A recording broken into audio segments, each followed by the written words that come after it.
نحمد صلی علی رسولہ الکریم، اما بعد، بسم اللہ الرحمن الرحیم۔ افراد کے ہاتھوں میں ہے اقوام کی تقدیر۔ یہ جو اقوام ہیں ان کی تقدیر کے متعلق کسی نے کہا کہ یہ افراد کے ہاتھ میں ہے، اور ظاہر ہے کہ افراد سے مل کر ہی قوم بنتی ہے، معاشرہ بنتا ہے، سوسائٹی بنتی ہے۔ جس ملک میں میں اور آپ بستے ہیں یہ اسلامی جمہوریہ پاکستان ہے۔ یہاں پر بگاڑ ہی بگاڑ آپ کو نظر آئے گا، یعنی آپ جس شعبے میں چلے جائیں وہ ترقی کے بجائے تنزلی کا شکار ہے۔ یہ کیوں ہو رہا ہے؟ خاص طور پر جو سرکاری محکمے اور اس کے علاوہ ہم اپنی روزمرہ کی زندگی میں اخلاقی طور پر بھی تنزلی کا شکار ہو رہے ہیں۔ ایسا کیوں ہو رہا ہے؟ ہم میں سے ہر آدمی مسلح بنا ہوا ہے اور وہ دوسرے کو سمجھاتا ہے، خود عمل کرنے کو تیار نہیں ہے۔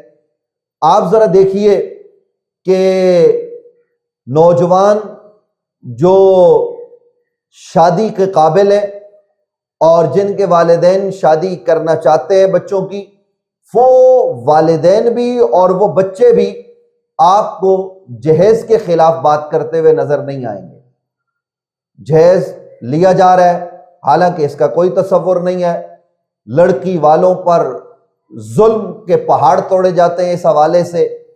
اب تو اس قدر ظلم ہو گیا اس باب میں کہ گاڑیاں، مکانات اور نہ جانے کیا کچھ جو ہے نا وہ جہیز میں یہ کچھ جو ہے وہ شامل کر کے لڑکی اپنے ساتھ لاتی ہے اور وہ پیش کرتی ہے لڑکے والوں کو، اپنے سسرال کو۔ اس کے خلاف آپ کو نہ لڑکا بولتا ہوا نظر آئے گا، نہ نوجوان بولیں گے، اور نہ ہی آپ دیکھیں گے کہ اس کے والدین بات کریں گے۔ اسی طریقے سے بھائی بہن کی وراثت کے حوالے سے بات نہیں سننا چاہتے، وہ بہن کی وراثت ہڑپ کرنا چاہتے ہیں۔ یوں ہی آپ معاشرے اور سوسائٹی میں دیکھیے تو والدین یہ چاہتے ہیں کہ ہر جگہ ان کے حقوق بیان کیے جائیں کہ والدین کا یہ حق ہے، یہ حق ہے، یہ حق ہے۔ اولاد یہ چاہتی ہے کہ ماں باپ کی جو ذمہ داریاں ہیں وہ بیان کی جائیں، ہمارے اوپر والدین کے حقوق کا بوجھ نہ ڈالا جائے۔ تو یہ دو طرفہ معاملات ہیں۔ شوہر یہ چاہتا ہے کہ بیوی کو یہ بتایا جائے کہ شوہر کے حقوق ہیں اور یہ شوہر کا حق ہے، اور بیوی یہ چاہتی ہے کہ بیوی کے حقوق بیان کیے جائیں اور اس کو پابند کیا جائے کہ شوہر کے لیے بیوی کا یہ حق ہے، یہ حق ہے، یہ حق ہے۔ معاشرے کی اکثریت ایک دوسرے کے حقوق کو تسلیم کرنے کو بھی تیار نہیں اور ایک دوسرے کا حق تسلیم کرنے کو بھی تیار نہیں۔ اسی طریقے سے آپ دیکھیے تو حکومت، حکمران وہ قانون لاگو کرنا چاہتے ہیں اور وہ عامت الناس سے ٹیکس لینا چاہتے ہیں، لیکن عوام کے حقوق دینے کو تیار نہیں۔ عوام ہے کہ اس کے لوگ ٹیکس چوری کرنا چاہتے ہیں، حکومت کی بات ماننے کو تیار نہیں۔ ظاہر ہے پھر حکومت کے پاس ایک ڈنڈا ہوتا ہے جس کے ذریعے وہ بات منواتی ہے۔ تو جس معاشرے میں ہم رہ رہے ہیں نا، یہ چند چیزیں میں نے آپ سے بیان کی ہیں۔ اسی طریقے سے امام مسجد یہ چاہتا ہے کہ اس کے حقوق جو ہے نا وہ بیان ہو اور اس کے حقوق کا خیال رکھا جائے۔ مقتدی یہ چاہتا ہے کہ بھائی میرا جو حق ہے وہ پیش نظر رکھا جائے۔ یہ معاشرے کے اندر اس وقت جو ہے نا وہ ایک صورتحال ہے۔ یہ معاشرہ کب آگے بڑھے گا؟ یہ معاشرہ اس وقت آگے بڑھے گا کہ جب نبی علیہ السلام کی تعلیمات کے مطابق ہم معاشرے اور سوسائٹی کو آگے بڑھانا چاہیں گے، تب یہ آگے بڑھے گا۔ اور اس کے لیے مجھے آپ کو ناظرین، سامعین، کرنا کیا ہے؟ ہمیں کرنا یہ ہے کہ ہم نے ایک دوسرے کو برداشت کرنا ہے، ایک دوسرے کے حقوق تسلیم کرتے ہوئے ان حقوق کو ادا کرنا ہے، تب ہم ایک اچھا معاشرہ بنیں گے۔ وگرنہ ہم بے ہنگم معاشرہ جو ہے نا وہ بن کر اسی طریقے سے تباہی کے دہانے پر پہنچ کر ایک دن تباہ ہو جائیں گے۔ اگر ہم کامیابی چاہتے ہیں، کامرانی چاہتے ہیں، ہم ترقی چاہتے ہیں، ہم عروج چاہتے ہیں، ہم اوج ثریا کی بلندیوں پر پہنچنا چاہتے ہیں، تو اس کے لیے ہمیں اپنی سوسائٹی کو، اپنے معاشرے کو مضبوط کرنا ہوگا، اور مضبوط کرنے کے لیے ہمیں یہ کرنا ہے کہ ایک دوسرے کے حقوق ادا کرنے ہیں۔ یعنی جو میں نے آغاز میں بات کی کہ لڑکا اور لڑکے کے والدین جیز کے خلاف نہیں سننا چاہتے، وہ یہ کریں کہ جب شادی جس گھر میں کرنا چاہے وہ ان کو اسٹرکٹلی پابند کریں کہ جناب ہمیں جیز نہیں چاہیے، اور وہ جیز نہ لیں۔ لیکن دوسری طرف جو لڑکی والے ہیں، اس کے بھائی ہیں، جو والدین ہیں، جو لڑکی کا وراثت میں حصہ بنتا ہے وہ اس کو اس کی دہلیز پر پہنچائیں، معاف نہ کروائیں، تو یہ تالی دونوں ہاتھوں سے بجے گی۔ اور جب ہم یوں دونوں قدموں اور دونوں ہاتھوں سے آگے بڑھیں گے نا تو گریں گے نہیں، وگرنہ اگر ہم ایک قدم اور ایک ہاتھ پر ہی وزن دیں گے اور دوسرے کو مفلوج کر دیں گے تو پھر حال یہی ہوگا کہ آدمی گر جائے گا، سہاروں کی ضرورت پڑے گی۔ اسی طریقے سے والدین، اولاد، یہ اولاد کا کام ہے کہ وہ ماں باپ کی فرما برداری کریں، ان کے حقوق ادا کریں، اور دوسری طرف ماں باپ کی ذمہ داری ہے کہ وہ اولاد کی تعلیم و تربیت کا پورا پورا انتظام اور انصرام کریں۔ یوں ہی معاشرے کے اندر دیگر جو طبقات ہیں، شوہر بیوی، یہ دونوں ایک دوسرے کے حقوق کا خیال کریں تو تب ہمارا معاشرہ، ہماری سوسائٹی آگے بڑھے گی۔ وگرنہ ہوگا کیا؟ ہوگا یہ کہ ہم ایسے ہی پیٹتے رہیں گے کہ جناب میرے حق نہیں مل رہے، میرے حقوق ادا نہیں کیے جا رہے، تو پھر ہم کس طرف جائیں گے؟ اس لیے ہماری ادب سے یہ گزارش ہے ناظرین، سامعین، آپ سے کہ آپ کے ذمہ جس کا حق ہے وہ ادا کیجیے، اور پھر سب سے بڑا حق ہمارے ذمہ اللہ رب العالمین کا ہے، وہ ہم ادا کریں۔ کیوں؟ اس نے ہمیں پیدا کیا اپنی عبادت کے لیے۔ قرآن مجید فرقان حمید نے کہا وَمَا خَلَقْتُ الْجِنَّ وَالْإِنسَ إِلَّا لِيَعْبُدُونَ، ہم نے جنوں اور انسانوں کو نہیں پیدا کیا مگر اپنی عبادت کے لیے، یعنی ہم اللہ کی عبادت کے لیے پیدا ہوئے۔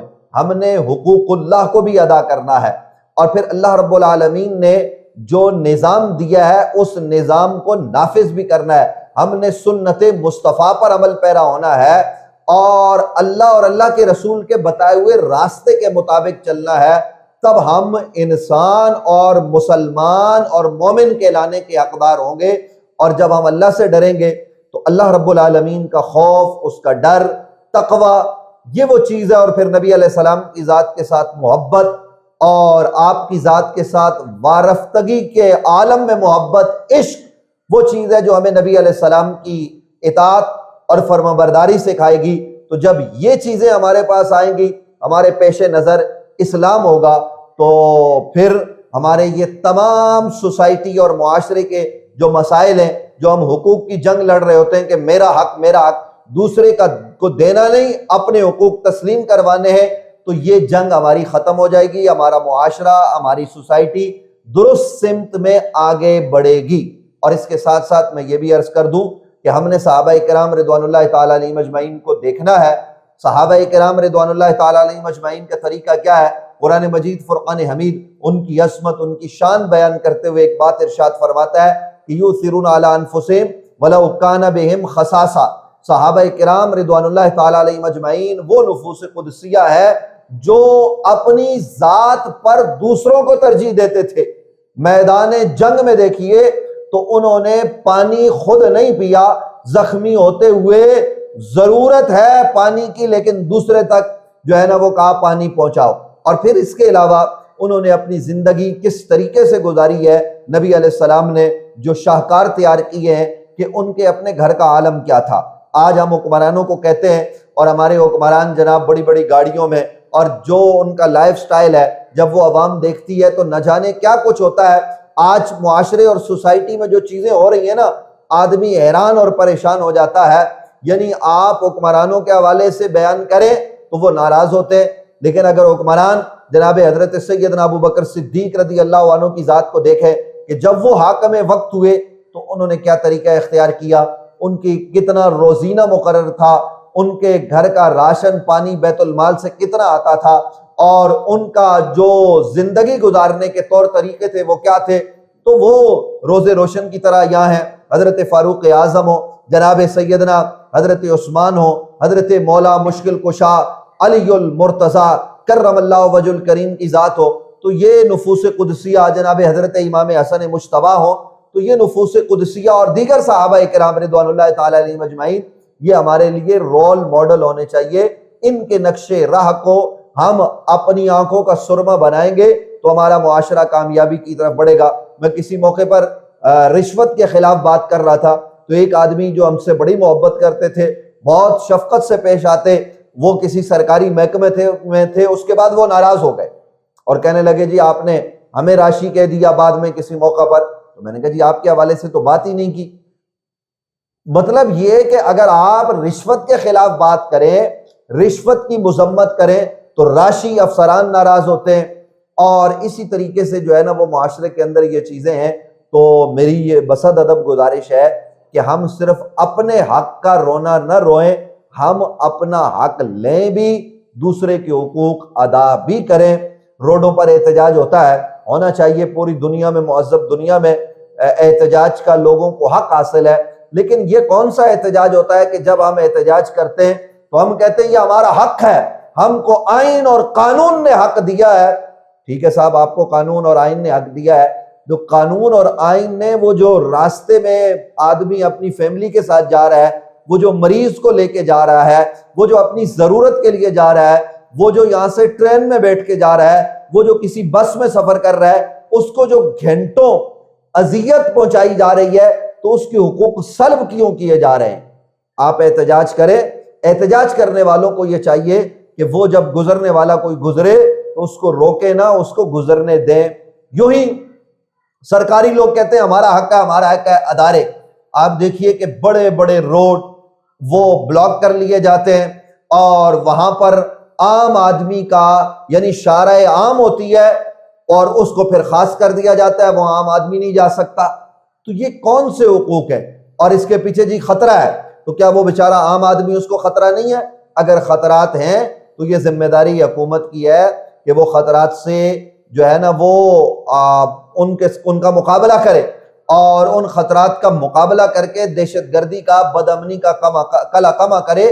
یہ حکمرانوں کی ذمہ داری ہے، لیکن اس کے ساتھ ساتھ عوام کی ذمہ داری ہے کہ ان کو پتہ لگے کہ ان کے ارد گرد میں، سوسائٹی اور معاشرے میں اگر کوئی دہشت گرد ہے تو وہ حکومت کو بتائیں، اس کے پکڑوانے میں مدد کرے۔ لیکن میں یہ بھی جانتا ہوں، اور یہ بات میرے علم میں ہے، کہ پاکستان میں اس کی بات سنی جاتی ہے جو بدمعاش ہوتا ہے، یعنی شریف آدمی کی اس کے حقوق ادا نہیں کیے جاتے۔ تو بارے دیگر یہ کہوں گا، رشوت خوری، چور بازاری، دو نمبری یہ بند ہونی چاہیے۔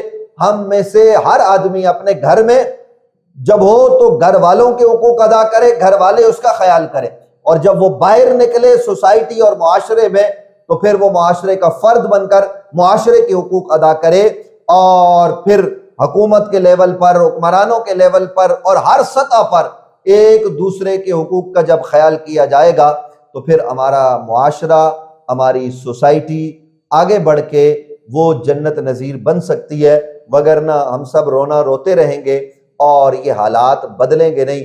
اس لیے کہ جب تک ہم خود نہ بدلے کوئی اور بدلے گا نہیں۔ ہمیں آج اپنے کل کے لیے اپنے آج کو بدلنا ہوگا، اور جب ہم آج بدلیں گے تو کل ہمارا جو ہے نا وہ روشن ہوگا۔